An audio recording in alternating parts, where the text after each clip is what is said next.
My presentation today is called Standards Why we need them, why you want them. And really this is a follow-on of my presentation about intellectual property. Intellectual property legislation is the greatest threat to open source software there can be. I'm going to talk about business and intellectual property, some current trends and practices, the 4 market phases, open source, open standards, and intellectual property. I want you to see where open standards fit in with open source software. And I want to contrast the different standards approaches and then point you to the Great Divide and its consequences. Every businessman will agree that it is necessary to protect the know-how of the business, which is generally regarded as the intellectual property of the business. It's necessary to protect that in order to sustain the business. Intellectual property in a business is a key differentiator, and it has identifiable value. If you, as a businessman, wish to sell your business and you find someone who might be interested in purchasing it, the likelihood is that someone will want to perform due diligence on the purchase that he is making, he or she. Will want to find out what value there really is there and what are the risks in that value. Many a business has been purchased with a liability that landed the new owner in court, deprived both of his money, his assets, and the business he purchased. Someone who comes in to assess the value of the business invariably looks at the intellectual property in the business and the assets of the business, that is hard assets, and then looks at coming to an agreed value of the goodwill in that business. Essentially, that's all that's there. I have no disagreement with the fact that we need intellectual property that must be protected in order to sustain the business. The great argument that the open source community has with the traditional method of doing business today, traditional in the last decade or two, is that today businessmen across the world want to protect computer software and the algorithms it contains. Computer software algorithms are expressions, they're applications of concepts. The moment we start to patent and protect that, we create a minefield for anyone who might do development work or who might sell software. So the issue is not whether or not we want to protect sustainable value and intellectual property, but where we ought to build protected know-how and intellectual property. You can put it in products, in services, or in strategies and operating methods. Let me be very blunt about this. Placing your intellectual property in products as the sole defense is very, very fragile. It's easy to copy a product in more ways than one. Putting it into a service and the way you deliver that service is also somewhat fragile, because a competitor can sit there and watch how you operate. In fact, a competitor could be a customer and figure out as a customer how you do business and think to himself, why shouldn't I do that as well? So they can sniff out how you do business. The protecting of a service, therefore, is also fairly fragile. But let me ask you all a question. If you are out hunting one day, and you're out in a field, and an animal you have just shot falls into a cave, and in the cave you find lots of gold, you now have discovered something that nobody knew was there, right? How do you treat that? Do you keep that relatively secret, Or do you tell everyone you found a cave full of gold?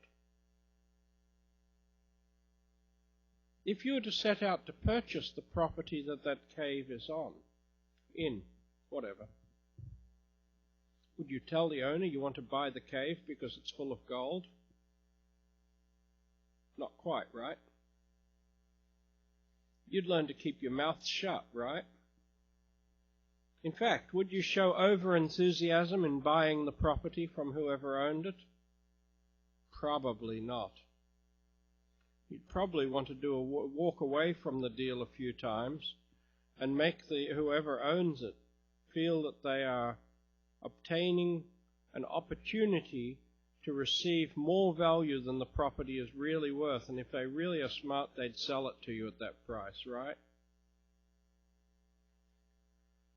You see, you don't throw your pearls before swine. The core issue is sustainability. Strategies and operating methods should be kept confidential. Strategy is the way that you plan as a businessman to open up a market or an opportunity in the marketplace. The operating method is the way that you respond to competitive activity. Hopefully that way that you respond is inside your head and not communicated in too many places. You keep that in the minds of your key executives. You don't spread that around, because that is intellectual property in your business. And the less that you communicate, and the more unpredictable you are in your operations so that your competitors cannot suss you out, the greater your defense mechanism. Strategies and operating methods are very difficult to second guess. They leak out when key staff leave and then spill the beans to a competitor. But what we have at the moment is a focus on products. There's a great intellectual property land grab taking place, with companies like IBM and HP and whoever else in the world and Microsoft, all trying to register as many ideas and gain software patents on them as they possibly can. Why? So that at any time they may have an instrument to sue a competitor in order to eliminate competition. And that is creating grave concern in the software industry, with potential for lockout from access to certain technologies unless you can afford to pay. In current service companies are doing more of that same land grab type activity, trying to register look and feel, trying to register and gain protective custody over the most basic elements of the business. When you deal with Amazon, for example, Amazon will prompt you with books purchased by others who had similar search interests as yourself. By the way, I know how to confuse that engine. Do a search on a wide-ranging different variety of topics and then zero in on what you really want to purchase. It's amazing how Amazon will give you completely irrelevant answers. But that's another matter. That's deliberately trying to trap an algorithm. When only Amazon has that capability, it is patented, and for any other vendor like Barnes & Noble to use it would land them in court. Now, what I'm going to put to you is the necessity for us to learn from the past, because if we don't learn from the past, we're bound to repeat the mistakes of the past. In order to avoid repeating those mistakes, we need to understand the market, we need to understand history, and we need to know history. Now, in my presentation on Wednesday, I presented this slide. This is a copy from the Federal Reserve Bank of America, Dallas branch, 2002. I'm going to read out to you what it says up the front. the passage of the General Agreement on Tariffs and Trade, the North American Free Trade Agreement, and GATT's successor, the World Trade Organization, ushered in an era of freer trade that's been applauded by stock markets worldwide. Smoot-Hawley taught us trade's lesson the hard way: protect and destroy. Today we're learning it the right way: compete and prosper. Now what happened is in 1929 the US Congress enacted the Smoot-Hawley Act, which issued tariff protection against European imports, the result of which was that the Europeans reacted and precipitated the Great Depression. Protection and protectionism has an absolutely 100% record of failure throughout history. Protectionism is what we are practicing with patents, or patents as you would call them, software patents, trademarks, service marks, and the like. We cannot bring about an ethical society through protectionism.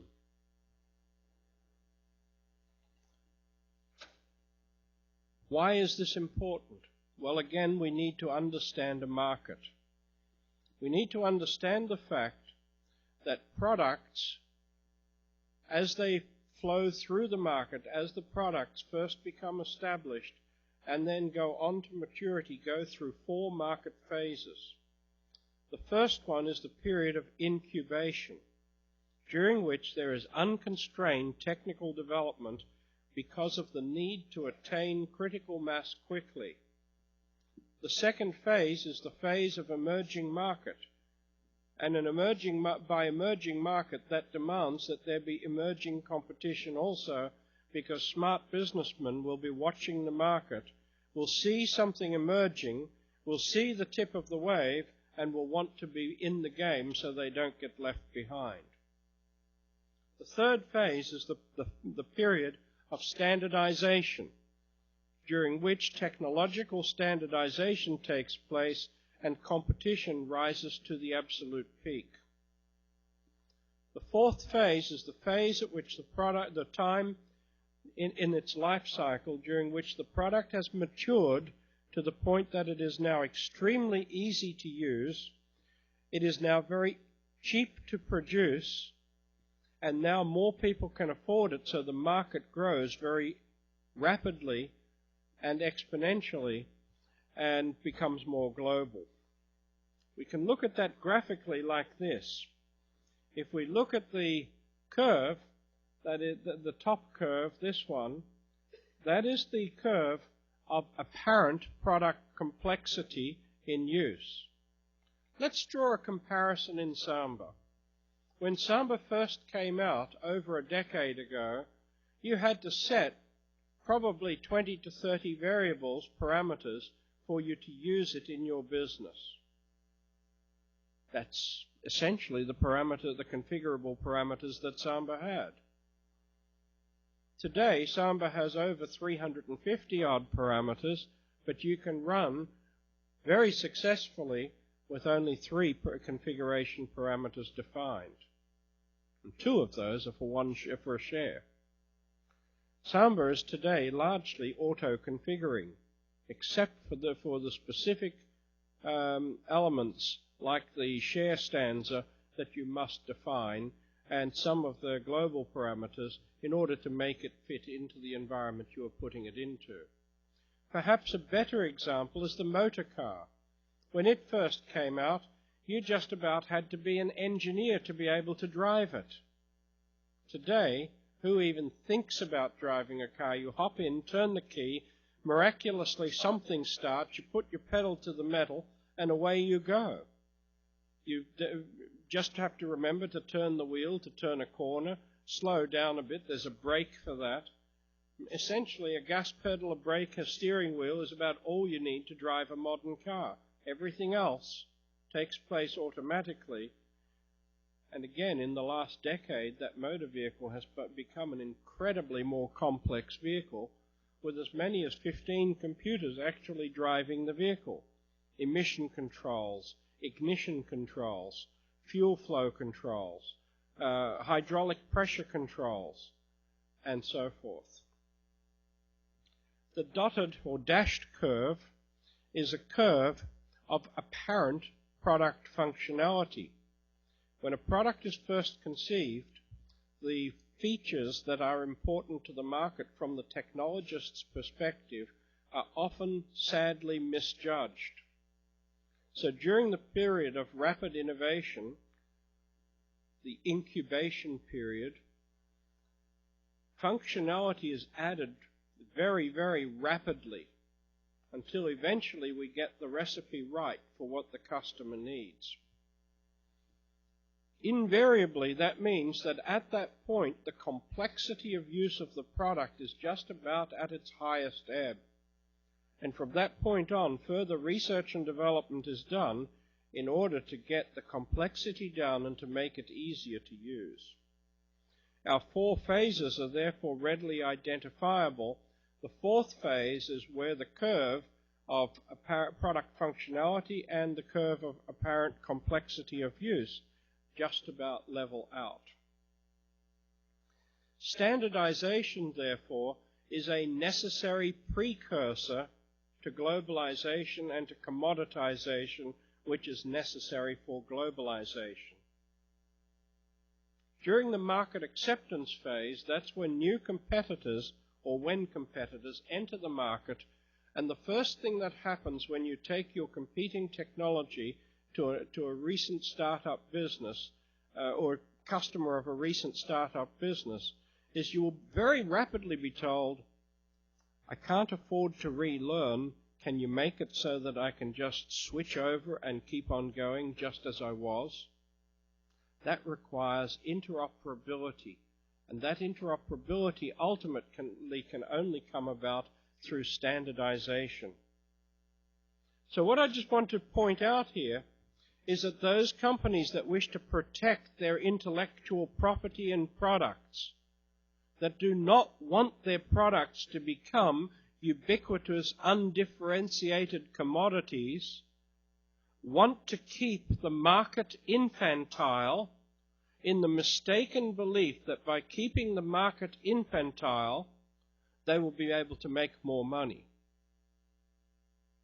Now I'm going to put it to you that the horizontal axis is actually an exponential scale, meaning that as the price drops and more consumers can come into the market, the overall market grows. What we see at the moment is Microsoft on the desktop officially has about 335 million licensed users out of a population of North America, Europe, and the first and second world countries of the Asia-Pacific realm, a population, total population of about 700 million people.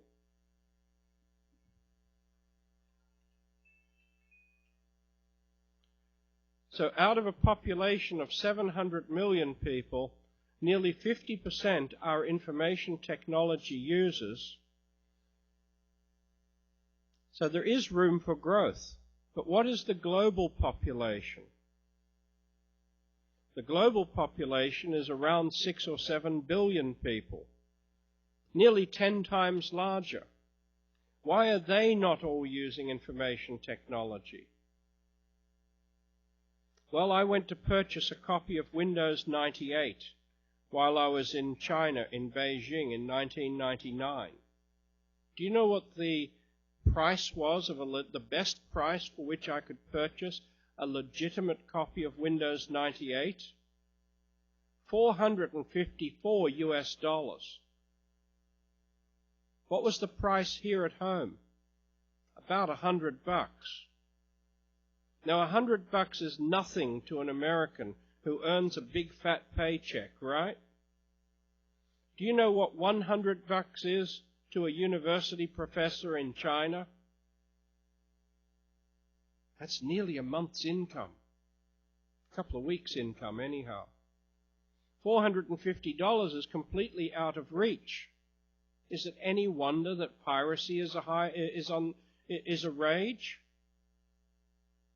We can decry as much as we like the theft of intellectual property, as it is called, but if we create a big enough barrier, then we do help in many ways for that to happen.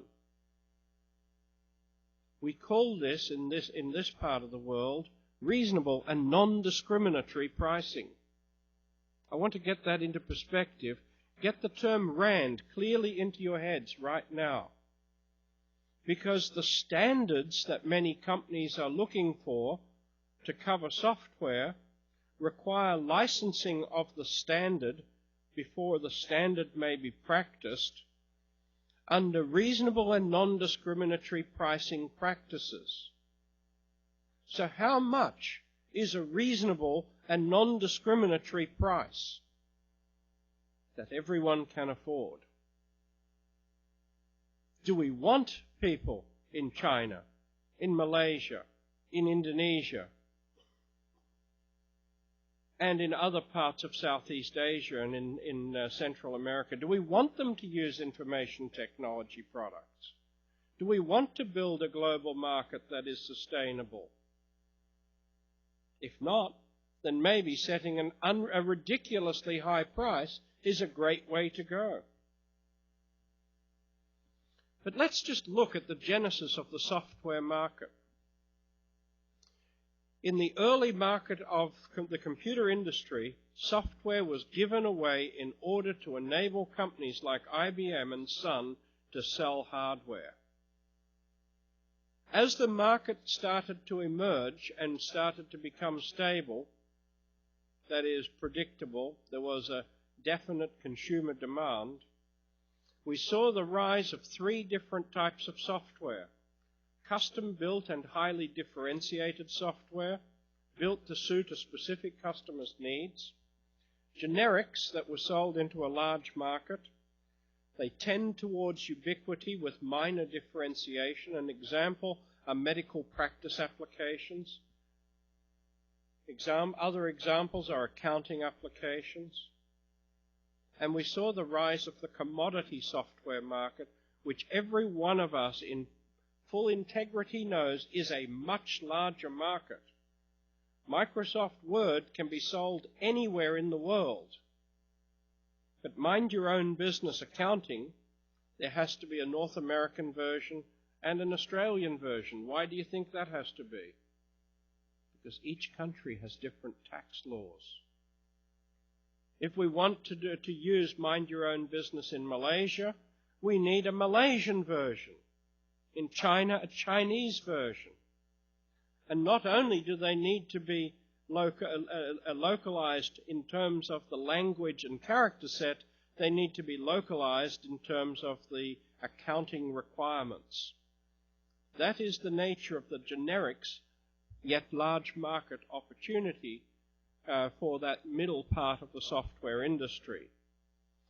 I put it to you that open source software appeals to the commodity large market area, and there will always be a market for the generics and for custom-built software. The issue of protectionism today applies largely to the commodity market, where, as I asserted earlier, the software vendors are seeking protectionism so they don't have to work quite so hard to build and retain market share, and so that they can get away with less than efficient practices. I also want to assert that the technology market is still embryonic, given the fact that only 10% of the world's population is served by information technology vendors, and that globally we have only about a 5% market share.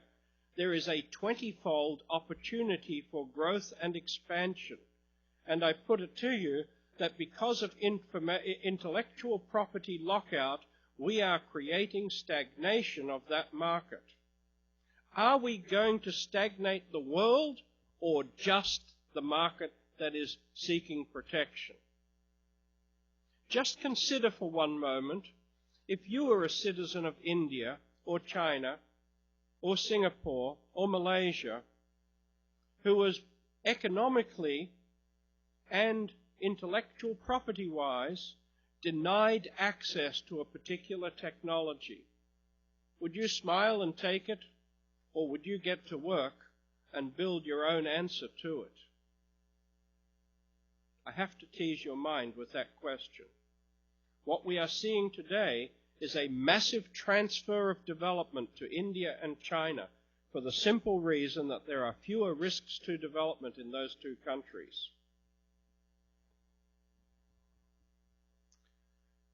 So what about open source standards and intellectual property?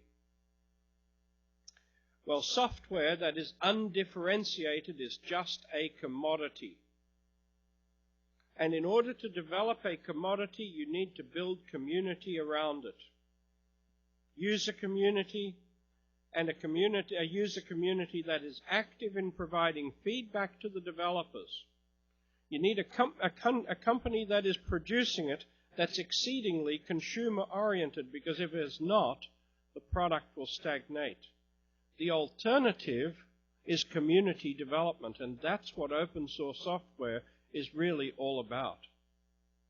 Standards are essential because they enhance certainty and create a bigger picture, in particular, a picture of predictability about the behavior of the software. If we restrict intellectual property and algorithmic know-how in the product and the technology, then we stagnate, limit, and hamper development. So what we want in the open source community is unrestricted intellectual property, and we want to keep it that way, because to do anything else will destroy the industry, but it won't die globally. It will transfer to those countries where development is not hampered by the same obstacles. Let's contrast the two standards methods. What has been practiced to a large extent to date is that standards have been used as a tool of commerce, licensed on a royalty basis or on a direct license fee basis. In essence, many of the licensed or royalty-based standards have been subjected to government supervision and control, and the requirement has been on behalf of the standards holder to demonstrate that they meet the legislative requirements for reasonable and non-discriminatory pricing. How does the community feel about that? The open source community insists that all standards must be free. We must be free and unrestricted in our ability to practice the standards, to access the standards, and to use the standards, and must be held fully indemnified from any breach of intellectual property in practicing the standard. Fee-based standards are not compatible with the open source model. We also need community involvement in the creation, extension, and improvement of the standards. And for what it's worth, this has worked remarkably well for TCP/IP and the web, which are great examples of how open, public, royalty-free standards can and do work. What we are leading up to, however, is a great intellectual property divide. Those who want intellectual property protection limit the use of technology, of the patented technology, to specialists who are protected market players. The essential characteristics of market enablement involve cross-licensing. You have to have cash to be able to afford to be a player, and you use your position in the marketplace to lock out low-cost competition. That is one of the reasons why those seeking intellectual property protection want to lock the open source community out. We must, of necessity, see the encroachment on intellectual property and know-how as a direct attack on the open source software industry. If we permit this to continue, the end road will be that effectively open source development will become outlawed. That's what certain companies would like. How would they be outlawed? How would open source be disqualified from being in the game?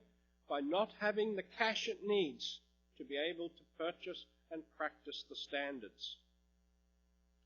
Not having permission, therefore, to practice, and therefore not able to participate in market development.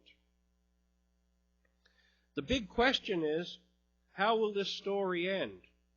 And the answer is, that's up to you. You're consumers. I call on you as consumers to figure out what you need to do. But if I were in your shoes, I'd probably write to my local congressman and say, I've had enough of legislative interference in my freedom, in the freedom to practice thinking and application of that thought. Here is how it works. Those who seek intellectual property protection believe that infrastructure, which we all need, is made up of tightly protected intellectual property plus stringent laws. Do you know what the dialogue of that paradigm is? The community that they build is a community based on litigation. The alternative is the open source model. We believe that infrastructure is the result of unfettered technology development plus vendors working together to fill the needs of consumers. The dialogue of that paradigm is one that brings about consensus. May I challenge you? Which world would you like to live in? Would you like to be sued every time you turn a corner? Or would you like the right and the privilege of dialogue to bring about consensus? I object to any inference that people who respect their freedom, who dislike intellectual property protection, may be labeled as New Age communists. I object to that. Do you like that sort of derogatory terminology being used by senior executives of corporations in your part of the world? You are aware that that was said, aren't you? If not, why don't you search for the term on Google next time, find out who said it, and if you disagree, you might consider writing to the company of which that individual is the head. But you know, unless we vote with our feet, unless we take appropriate action, it will fall on deaf ears. Maybe we need to call a moratorium on all intellectual property protection by refusing to buy videos, by refusing to buy and listen to music, by refusing to go to the cinema, by refusing to buy intellectually protected software. But you know, I can only put crazy ideas like that into your head. At the end of the day, what you do with it is up to you. The only thing I challenge you with is count the cost. Of whatever you do, count the cost. Without standards, we have no defense. Without royalty-free, open public standards, we have no defense against intellectual property protection. I'm very upfront about what the issues and the reasons are. We need standards to help to build the market. As part of that market, there will always be a need for service. Do we want a commodity market where everyone can benefit and the maximum number of players can be in the market for their career's sake? Or do we want to keep a market infantile? Again, the choice is yours. I'd like to thank you for listening. You've been very quiet and very passive so far. I've not seen too many jittery reactions. So if you have any questions, I'll take them, and after that I'll spend just a little bit of time talking about Samba, and I'm more than happy to answer your questions on that.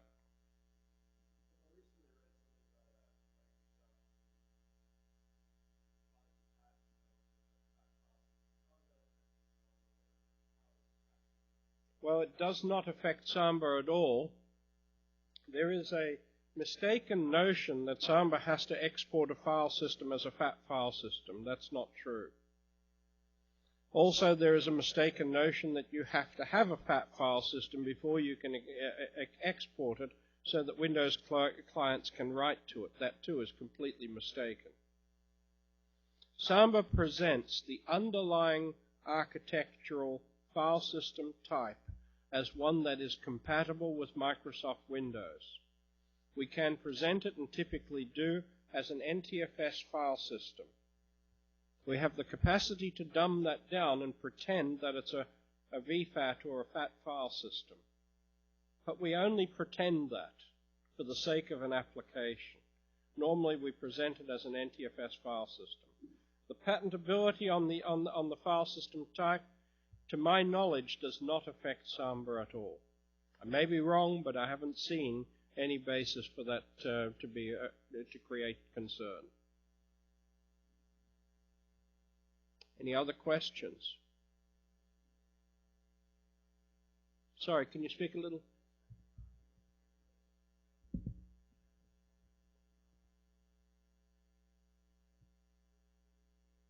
I don't know what the price is, but I believe that Microsoft recently dumbed down Windows XP to sell it at a lower price into Thailand, which is a recognition of the fact that the price they were charging was excessive and unaffordable in the marketplace.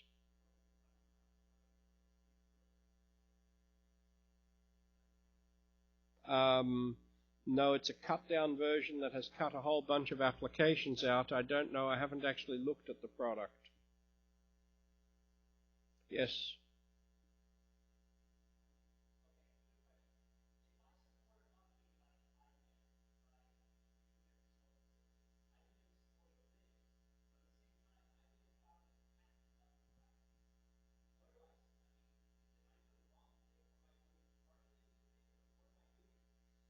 I'm not able to make your value judgments for you.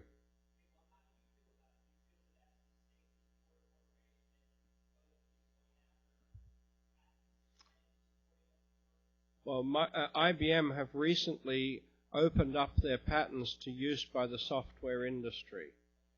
Quite a number of us in the industry are still evaluating what the long-term consequences and issues are, and right now the best way that I can summarize what IBM have done is to say the jury is still out. I applaud them for their initiative. I hope that my interpretation of the initiative is in fact accurate, and that is that they are removing the obstacles for open source development. I hope that that is true, in which case I will continue to applaud their action. Any other questions?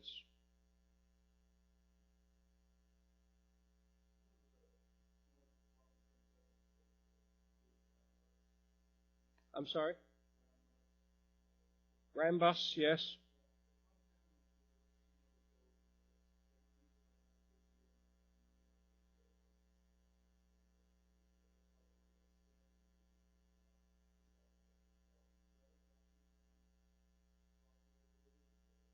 Oh, there are a number of examples similar to that. However, to my knowledge, it has not happened in the open source world. However, there have been quite a number of threats, and I believe that most of those threats were attempts to create fear, uncertainty, and doubt as an inhibitor to market development. Again, remember that many businesses have no qualms about trying to protect keep a market infantile. A mature market is a pretty scary place in which to operate. I'd like to balance that by saying that according to work done by Boston Consulting Group, there is an observed rule known as the rule of two. The rule of two states that whoever gets into a market and develops it first will end up in a position of leadership. And the ratio in a mature, stable market, the ratio of market share held by the various competitors differs by a factor of two. So if you have 5 competitors in the marketplace, the lowest running one, the 5th one, will have 1 unit of market share, the 4th will have 2, the 3rd will have 4, the 2nd will have 8 units of market share, and the leader will have 16 units of market share. So the overall market share will then be 16/31, which is about 55%. The market follower, therefore, has a little bit over 25% market share. The follower to the follower, about 12% market share, and anyone who holds less than that is simply not economically viable in the long run. So in order to be sustainable, really only the market leader and the market follower are the ones that can be financially stable in the long run, and the market follower will only hold his place if he keeps on the ball. If he drops the ball, his follower may in fact overtake him in a short period of time. So what we know from marketing theory and practice, or really from the observation of practice, is that those businesses that saw the market opportunity and went after the maximum market penetration by reducing the cost as rapidly as they could through learning curve effect, and who sought to get the broadest possible market, always ended up dominating the market as the market leader. There's nothing wrong with that.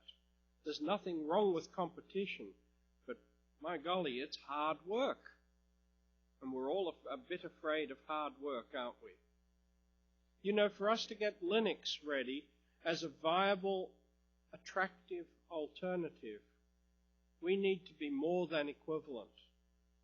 Not only do we need to offer equivalent functionality and capability, but we need to offer additional attractive functionality, services, and features over and above being the same, or else there is no incentive to change.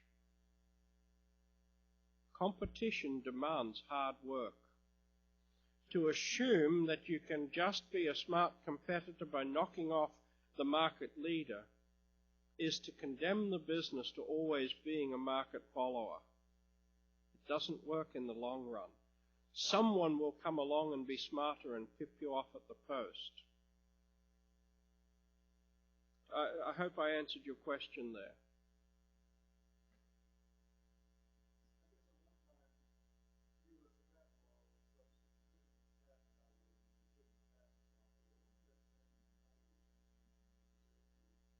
I heard recently that the change happened without any act of Congress.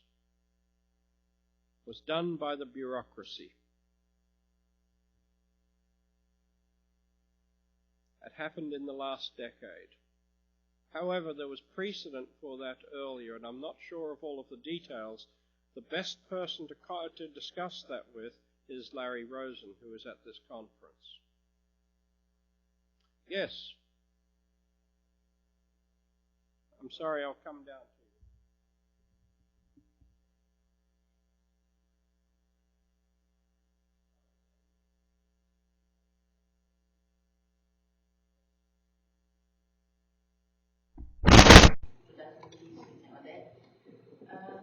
The most difficult problem that we face is exchanging of data. So we know that a lot of Microsoft data formats are still inadequate and there's no standard on it. How does the open source community people, what can they do to help? Got it.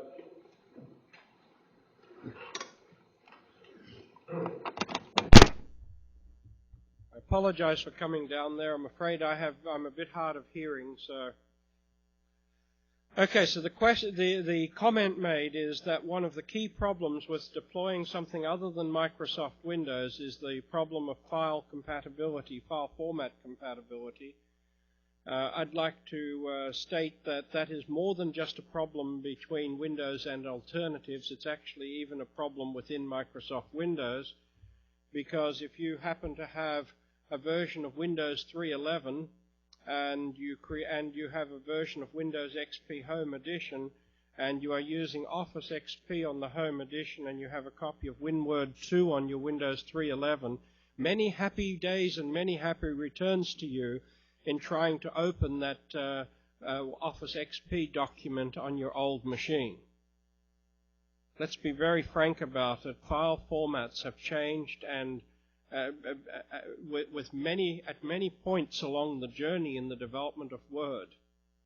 And whilst we're able to read files with backwards compatibility, I have seen problems between recent versions. I know one company that has a mixture of Windows 2000 Professional with Office 2002 and current generation Windows XP Professional with the latest generation of Microsoft Office on there.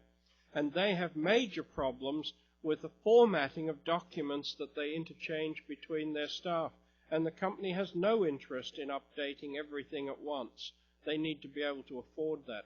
So file format compatibility is a constant problem, even in the Windows world, contrary to the notion that Microsoft Office is any form of file format standard. On top of that, we ought to be very concerned about how Microsoft may move forward with the Digital Millennial Copyright Act enactments and digital rights management in the file format technology that they adopt. Up in Massachusetts, the Council has recently refused to accept Microsoft's new Longhorn Office format, which is a proprietary binary, software patented XML format. And they've told Microsoft that unless they open that and make that an open public standard, they will not be able to, the Council will not use, or that government borough will not use that technology. The best answer that we can have is to call for open public royalty-free file formats as the only mechanism for achieving a document interchangeability and interoperability. OpenOffice has built its own open specification for an XML file format. I was presenting out of OpenOffice. It is able to write Word documents, but I have detected significant formatting problems, particularly when importing a Word document, modifying it, and then exporting it and bringing it back into Microsoft Word. Again, it's up to you as consumers to state your position. If you don't like that, tell the vendor that you don't like their product. Tell them you won't use it, and then don't buy it. The only thing that a dominant market supplier, a dominant competitor in the marketplace will listen to is when they see the effect of consumer action on their balance sheet. I'm sure you can all understand that. The balance sheet is the only vehicle for influencing the company. So if you continue to purchase the product despite your complaint, then don't be too surprised if your complaints are ignored. Look, an industry that is currently going through a massive shakeout in this country is the airline industry. Now, you know what customer loyalty programs are all about, don't you? They're supposed to make consumers choose the same airline more and more for all your needs because you're so happy as a consumer, you're locked in. Well, from 1993 until 2000, I flew nothing but United Airlines, but after a period of really bad service, I withdrew my loyalty from my preferred airline. And so did many other Americans. They chose not to fly. And should we feel guilty that now United does not feel that it is in the best of economic positions? Not at all. It is the only vehicle we had. Our choice was our vehicle for reinforcing the need for that company to be customer needs oriented, to honor loyalty and with respect.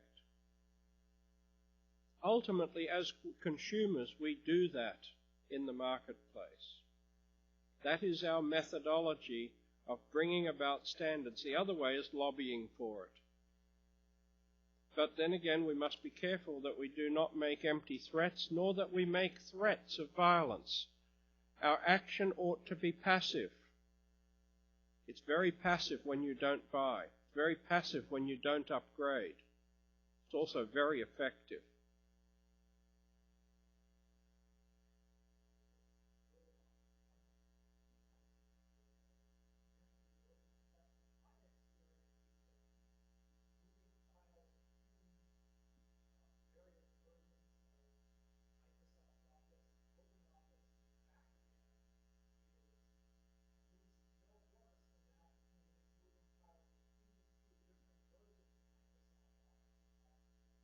I would concur with that.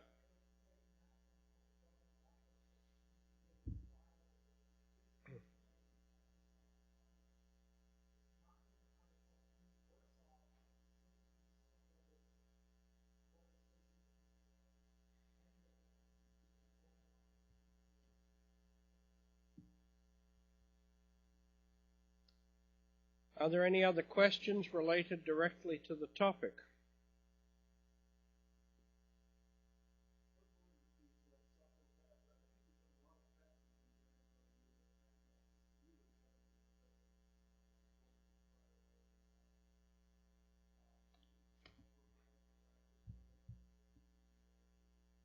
Many won't. Many will not survive, are likely not to survive the acid test. But to do that, you need to go to court. Do you know what it costs to go to court?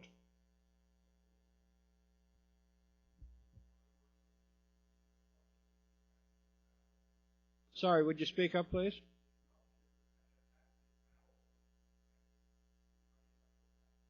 It is an uphill battle.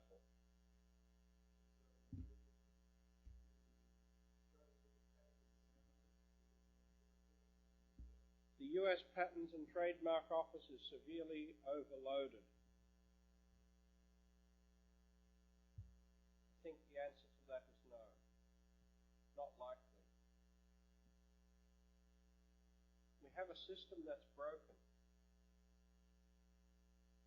but the concept is broken as well, from a society development perspective.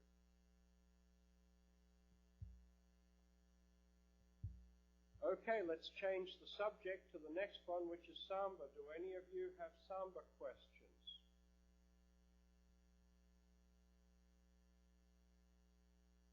Well, Samba 3011 should be released today. Samba 3011 introduces one very important sought-after feature. It will have what we call user rights management capability. That means that as of the release of 3011, it will no longer be necessary for you to expose a root user, that's a UID 0 user, to your Windows administration environment. Any user will be able to be granted the right to add machines to the domain or to be an administrator.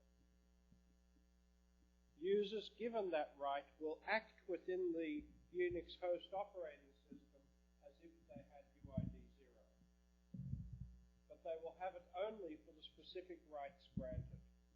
At this stage, the only right that has been fully implemented is the right of machine adding to the domain. We intend to develop that further. Also, Samba 3011 has a huge number of bug fixes in it for printing support using cups and for print queue update purposes. I'd like to make a categoric statement that when it is released, that is the version you should be running. I don't wish to tell Samba users what they must or must not use. That's not the open source way. But I would like to address some questions that have been increasingly asked. So I'll state the question and then my answer to it. My answer may not be exactly identical to how others would answer the question within the Samba team. First question: what proportion of the total user base for Samba is using Samba version 2.0 and 2.2 today? My understanding is somewhere in the vicinity of 60 to 65%.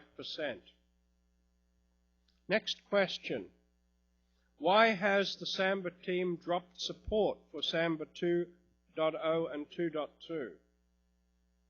Answer: there are only about 40 of us. We are all working every spare moment we can possibly ply out to continue to maintain Samba 3.0, which is our current stable release, maintain Samba 3.1, which is the head branch that we are currently developing for immediate next stable release, and Samba 4.0, which has now been nearly 3 years in development and is at least about 6 months away from being in beta release. Samba 4.0 is a complete rewrite from the ground up that has been unbelievably human resource intensive. We did that because Samba 3.0 is essentially an end-of-life code-based product. The reason is, it is a mixture of code that has grown since the very first days. At most at any one time, 60 to 70% of the code was updated, but architectural decisions made before we understood the protocols and the technology as we understand it today have become too limiting and mean that it is now too time costly to keep on developing the Samba 3.0 code base. We had to draw the line somewhere. Samba 3.0 came out in September 2003. In October 2004, we finally publicly stated that Samba 2.2 is no longer maintained. Samba 2.0 has not been actively maintained since about 2002. Next question: why are we forcing people to upgrade? We're not. It's up to you. But key reasons why you may have to upgrade are the fact that Microsoft continually rolls out service packs and online updates. Those online updates invariably extend the protocols.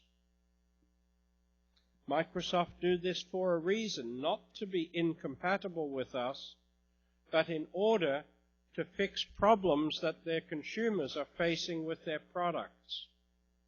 We commend them for making those changes and do not criticize them as doing that with any malice of intent.